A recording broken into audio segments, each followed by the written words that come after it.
go again. Andrew Eborn has joined us for Fake or Fact, and that it couldn't be more moot at the moment. I tell you what, the big story at the moment is all about poor old Kate. Yeah. And I'll tell you what, Kate's conspiracy in this, she's just come out of hospital, just over the road from me at Regent's Park is where she was. Lovely on that sort of basis. And what I thought, we should have a look at, first of all, the story. Let's unpack it properly, because I think there's a lot of conspiracy theories. As I always say, the ideal thing about Fake or Fact is we get rid of these conspiracy theories. Let's look at the reality. So what happened, as you know, this time last week for Mother's Day, Kate, 42, celebrated on March the 10th. She shared a family photo, and we've got the picture here. Lovely. And it's surrounded by her three children, Prince George, who's 10, Princess Charlotte, who's 8, and Prince Louis, who is 5.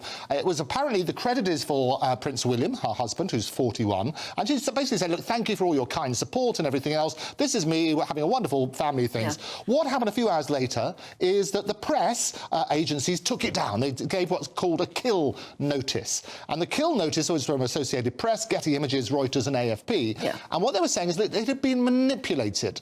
Now, the sad thing about this is the reality is the press have suddenly got a burst of blood vessel, if you like, and social media say, well, hang about, it's fake news and everything else.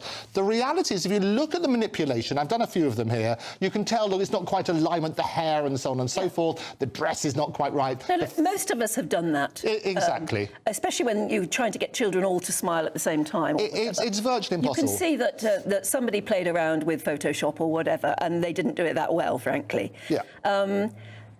And it is wrong that the Palace Press Office should have put out a photograph that was so easily seen to be... Yeah, and I'll tell you what, I would go even further than that. I think this was somebody who's... She said she's an amateur photographer. She put out an apology later. She explained that she uses Photoshop, and normally what they do, photographers, they do it in layers. The reason photographers go... They take so many pictures, they say, well, hang about, Anne's hair looks lovely in this photo, and her smile is better in this one, and so they put them together. They make a composite. And that's what she was trying to do, make it look a great picture. There was no ill intent. From what I can see, there was no ill intent at all on that sort of basis. All that happened is she's trying to get the best possible shot, and that's what happened. So when you look at it, there are all sorts of details. You can see that the fingers are not quite right and so on and so forth. Yeah. But it's not the first time in history. And the reason I wanted to raise this is that Cecil Beaton, the famous royal photographer, he would famously Photoshop pictures of the royals. Really? Even in his biography, they talk about how he used to, in those days, you used to have a bit of white paint. You'd have to make somebody look a bit better. And the idea was exactly that, to make it look interesting. Now, what I've done is actually I've gone through history, because this is a whole pattern of this sort of stuff. And if you have a look, for example, this is the Christmas card which they issued last year. If you have a look, we can pull that up over here. Yes. This is the Wales. Do you remember this Christmas card? Yes, a lovely card. Isn't it a lovely card? Now, actually, if you look very carefully, there's a couple of things which are not quite right in it. So you look at, there are too many legs, for example, at the bottom of the chair. The wonderful little prince, the one that everybody loves to sort of talk about, good old Louis, because he's so brilliant. His fingers are not quite right. He's missing a finger and so on and so forth. So again, that's sort of been photoshopped. We've also got, if you go back through history, at the wedding of Edward and Sophie, we've got that sort of side. We can pull that up here. Let's have a look. Have we got Edward and Sophie picture?